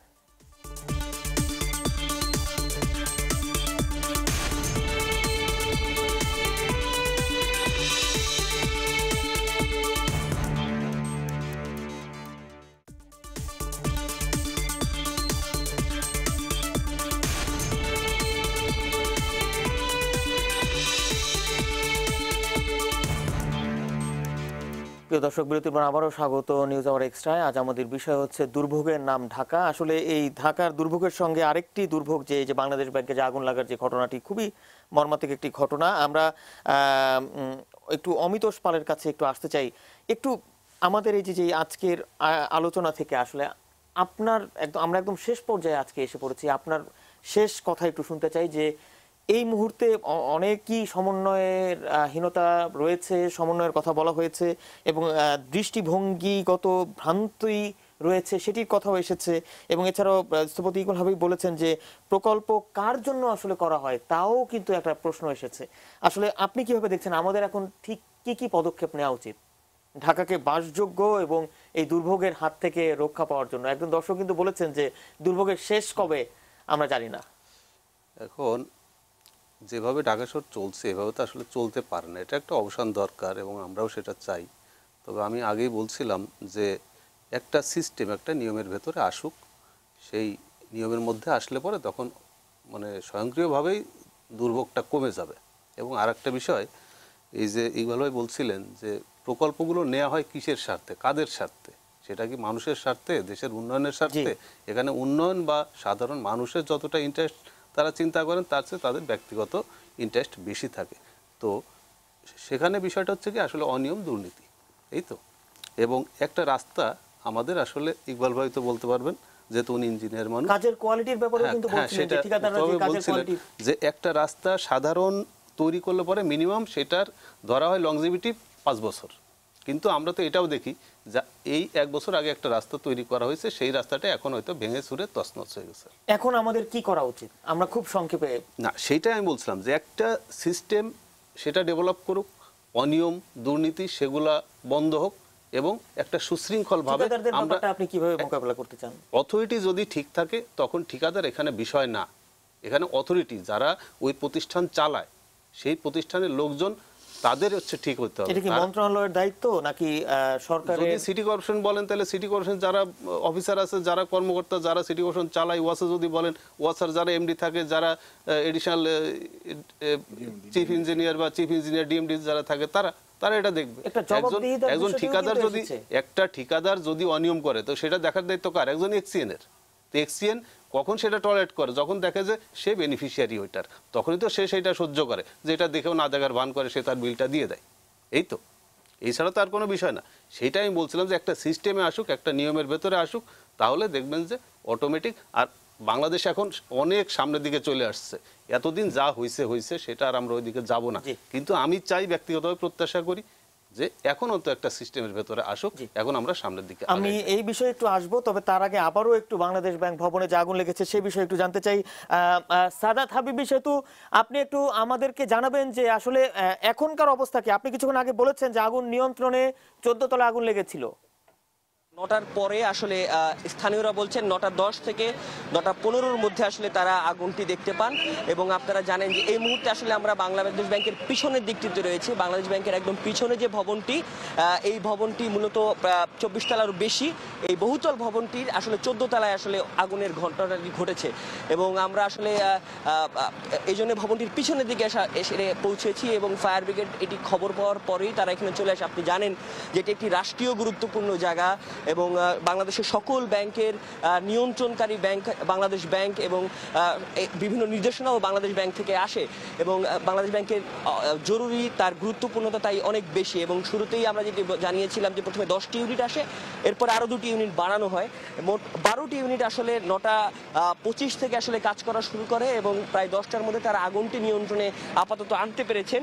এবং আপনারা সামনে দেখছেন যে এটি একটি বেশ বড় সড়ো একটি ক্রেন এবং এই ক্রেন দিয়ে 14 তলা পর্যন্ত আসলে উঠানো হয়েছিল এবং সেখানে আসলে ওই ভবনটির দেয়ালের যে কাজ সেই কাজ ভেঙে সেখানে আসলে প্রবেশ করেছিলেন ফায়ার সার্ভিসের কর্মকর্তারা এবং তারা সেখানে গিয়ে আসলে আগুনটি নিয়ন্ত্রণে কাজ করেছেন। আগুনটি আসলে ঠিক কত বড় ছিল সেটি যদি বলতে চাই তাহলে একটু অন্যভাবে বলতে হবে, কারণ আপনি জানেন যে বাংলাদেশ ব্যাংক অনেক গুরুত্বপূর্ণ স্থাপনা, সেখানে ছোটোখাটো একটি আগুনও অনেক বড় বিষয়। স্বাভাবিকভাবেই অনেক তৎপরতা দেখা গেছে এবং খুব অল্প সময়ের মধ্যেই আগুনটিকে নিয়ন্ত্রণে আনা গেছে। তবে কি পরিমাণ ক্ষয়ক্ষতি হয়েছে সেটি স্পষ্ট নয়, তবে আমরা গণমাধ্যম কর্মীরা বিভিন্নভাবে জানতে পেরেছি যে অর্থমন্ত্রী আবুল মাল আব্দুল মুহিত রাতের বেলা এখানে পরিদর্শনে আসতে পারেন। স্বাভাবিকভাবেই বাংলাদেশ ব্যাংকের গভর্নরও এটি পরিদর্শনে আসতে পারেন। সচরাচর আসলে বাংলাদেশ ব্যাংকের ভবনে আগুন লাগার ঘটনাটি আসলে এটি কোনো স্বাভাবিক বা নিয়মিত ঘটনা নয়, সুতরাং একটি গুরুত্ব আর একটি বহন করছে। দ্বিতীয় বিষয় হচ্ছে যে 14 তলায় আসলে কি ধরনের কাগজপত্র ছিল বা আসলে ওখানে কি ছিল সেটি আসলে স্পষ্ট করে বলা সম্ভব নয়, কারণ আপনি জানেন বাংলাদেশ ব্যাংকে আসলে সচরাচর গণমাধ্যম কর্মীরাও ক্যামেরা নিয়ে খুব বেশি প্রবেশ করতে পারেন না, এটার জন্য আলাদা করে একটি আইডি কার্ড নিয়ে নেওয়া লাগে। এবং আপনারা এখন দেখতে পাচ্ছেন এই যে গোল যে গর্তটির মতো যে জায়গাটি দেখা যাচ্ছে 14 তলায়, আসলে মূলত আগুনের সূত্রপাতটি এখান থেকে হয়েছে। সাধারণত বাংলাদেশ ব্যাংকে আসলে রান্না করার কোনো ব্যবস্থা নেই, সুতরাং এখানে গ্যাসের চুলা থেকে আগুনের সূত্রপাত হতে পারে এমন ধারণা করা যায় না। দেখতেই পাচ্ছেন গোল একটি জায়গা হয়ে রয়েছে 14 তলার মধ্যে এবং এই ভবনটি আসলে ওখান থেকে আসলে ভেঙে ভিতরে প্রবেশ করা হয়েছিল। স্থানীয়রা জানিয়েছেন ঠিক ওই জায়গাতেই আসলে তারা আগুন দেখতে পান এবং তারপরেই তারা ফায়ার সার্ভিসকে জানান। বাংলাদেশ ব্যাংকের পক্ষ থেকে আনুষ্ঠানিকভাবে এখনো পর্যন্ত আমরা বেশ কয়েকজন কর্মকর্তাকে তাদের কথাবার্তা বলার চেষ্টা করেছি, তবে তাদেরকে আমরা যখন ফোন দিয়েছিলাম ওই সময় তারাও কেবলই মাত্র খবরটি পেয়েছেন, তারাও আমাদেরকে ঠিক সঠিক করে জানাতে পারেননি আসলে কোন তলায় আগুনটি লেগেছে এবং কি অবস্থা আগুনের। তবে আগুন কিন্তু নিয়ন্ত্রণে এসেছে যেটি বলে রাখতে চাই, তবে বাড়তি নিরাপত্তা হিসেবে ঝুঁকি থেকে দূর থাকার জন্য গুরুত্বপূর্ণ একটি স্থাপনা, তাই এখনো ফায়ার সার্ভিসের কর্মকর্তারা এখান থেকে যাননি, ডাম্পিং এর কাজ এখনো চলছে। আমরা আসলে এই মুহূর্তে আছি দক্ষিণ কমলাপুরে, বাংলাদেশ ব্যাংকের একদম পেছনের দিকটায়, আসলে পেছনের দিকে আগুনের অগ্নিপাতের ঘটনাটি ঘটে এবং সাথে সাথেই ফায়ার সার্ভিসের কর্মকর্তারা চলে আসে। স্থানীয়দের মধ্যে এক ধরনের উৎকণ্ঠা আমরা দেখতে পেরেছি, তারা আসলে বেশ অবাকই হয়েছেন রাষ্ট্রের এত বড় একটি গুরুত্বপূর্ণ জায়গায় হঠাৎ করে সহসাই এমন আগুন। এবং আজকে বৃহস্পতিবার সন্ধ্যা, কালকে এবং পরশু দুদিন আসলে ব্যাংক হলিডে, ছুটির দিন, মতিঝিল পুরোই শান্ত এলাকা এবং এরকম একটি দিনে আসলে এই এলাকার মানুষজন বেশ কিছুটা আতঙ্কিতই হয়েছেন, কারণ আমরা বিভিন্ন সময় অগ্নিপাতের ঘটনা ঘটি, সেগুলো আমরা দেখি শর্ট সার্কিট থেকে হয়, সেগুলো গ্যাসের চুলা থেকে হয় এবং ঘিঞ্জি এলাকায় অনেক জনবহুল এলাকায় আমরা আগুনের ঘটনা দেখতে পারি। কিন্তু বাংলাদেশ ব্যাংকের মতো এত সুরক্ষায় থাকা একটি ভবন, সেটির 14 তলায় আসলে আগুন লাগা, এর পিছনে কোনো নাশকতা আছে কিনা বা এটি দুর্ঘটনা কিনা বা নেহাত শর্ট সার্কিট থেকে আগুনটি হয়েছে কিনা সেটি এখন পর্যন্ত ফায়ার সার্ভিসের কর্মকর্তারা আমাদেরকে কিছুই জানাননি। সহকর্মী সোহেল আপনাদেরকে পুরো ভবনের পিছনের অংশটি দেখাচ্ছেন, এই ভবনের পিছনের অংশেই আসলে অগ্নিপাতের ঘটনা। আমরা স্থানীয়দের সাথে কথা বলেছিলাম, তারা আসলে বেশ অবাক হয়েছেন, তারা সহসাই এই আগুনের ঘটনাটি দেখেই তারা আসলে জানিয়েছেন এবং তারা ফায়ার সার্ভিসের কর্মকর্তাদেরকে যথেষ্ট সহযোগিতা করছেন যাতে বাংলাদেশ ভবনের এই দেয়ালের কাজ দিয়ে যেই ফায়ার সার্ভিসের কর্মকর্তারা কাজ করছেন আগুন নিভানোর, সেটি যাতে কোনোভাবেই বিঘ্নিত না হয় সেটির জন্য তারা চেষ্টা করছেন। আপনি জানেন যে নিশ্চয়ই এরকম একটি ঘটনা ঘটার পর একটি তদন্ত হবে, তারপর হয়তো আমরা বলতে পারবো যে আসলে ঠিক কি কারণে সূত্রপাত হয়েছে। তবে স্থানীয়রা বেশ অবাক, এমনকি আমরা বাংলাদেশ ব্যাংকের যারা সাংবাদিকদের সাথে যোগাযোগ রক্ষা করেন, পিআর সেকশনের যারা আছেন তাদের সাথে আমরা কথা বলার চেষ্টা করেছিলাম, তারাও কিন্তু বেশ অবাকই হয়েছেন, মানে ঘটনাটি তারাও আসলে ঠিক স্বাভাবিকভাবে নিতে পারেননি। কারণ আপনাকে আমি বারবারই বলছি যে বাংলাদেশ ব্যাংক, কেন্দ্রীয় ব্যাংক বাংলাদেশের এটি খুবই নিরাপত্তার মাধ্যমে এটি রাখা হয়, খুবই পরিচর্যার মধ্যে রাখা হয়, এরকম একটি ভবনে আসলে আগুনের ঘটনা ঘটেছে। আমরা একজন স্থানীয় বাসিন্দার সাথে কথা বলার চেষ্টা করব যে আসলে তিনি আগুন দেখেছেন কিনা এবং আগুনটি তিনি কখন দেখেছেন এবং তারপরে তিনি কি করেছেন। আপনি আগুন দেখেছেন কখন? হ্যাঁ, আমি আগুন দেখেছি আমার বাসা এখানেই। আমার বাসার থেকে আমি দেখতেছি ধোঁয়া উঠতেছে, তখন আমি দৌড়ে আসি, এসে দেখি যে আনুমানিক 12 থেকে 13 তলার উপরে আগুনটা দেখা যাচ্ছে। ইতিমধ্যে আমাদের মতিঝিল থানা থেকে পুলিশ চলে আসছিল, আমরা ফায়ার ব্রিগেডের খবর দিছি। ফায়ার ব্রিগেডের এখানে 3টে ইউনিট ছিল এবং বাংলাদেশ ব্যাংকের ভিতরে ছিল আরও 9টা ইউনিট, টোটাল 12টা ইউনিট আসছিল। তো আমরা ধোঁয়া দেখার পরপরই রাস্তায় চলে আসি এবং জনসাধারণকে বলি যাতে রোডের উপরে না থাকে, যাতে ফায়ার ব্রিগেডটা তার নিজ দায়িত্বটা সঠিকভাবে করতে পারে। আপনি এলাকায় কত বছর ধরে আছেন? আমি এই এলাকার ছেলেই, আমার এখানেই জন্ম, আমি এখানকার স্থানীয় ছেলে। কখনো বাংলাদেশ ব্যাংকে এরকম আগুনের না, এই প্রথমেই দেখলাম বাংলাদেশ ব্যাংকে এই ধরনের একটা অগ্নিকাণ্ড ঘটনা। যেটি আপনার স্থানীয়রা বলছিলেন যে তারা আসলে অনেকদিন ধরে এখানে থাকেন, এই এলাকাটির আসলে নিরাপত্তা তারাও এই ভবনের গুরুত্ব বুঝে তারা আসলে এই ভবনটিকে দেখেন। আপনি দেখতেই পাচ্ছেন যে ভবনের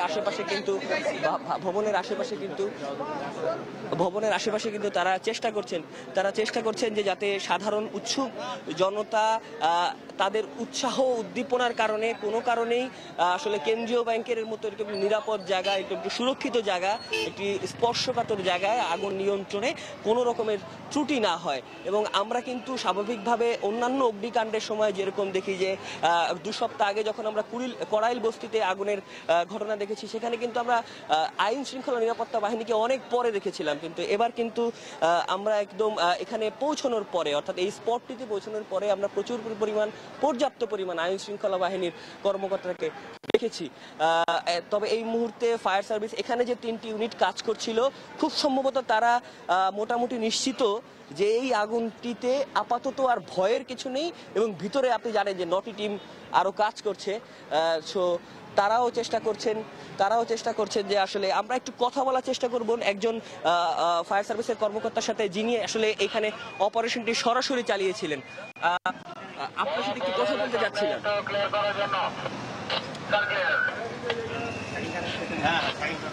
উনি আসলে খুব ওনার সাথে কথা বলার চেষ্টা করছি আমরা।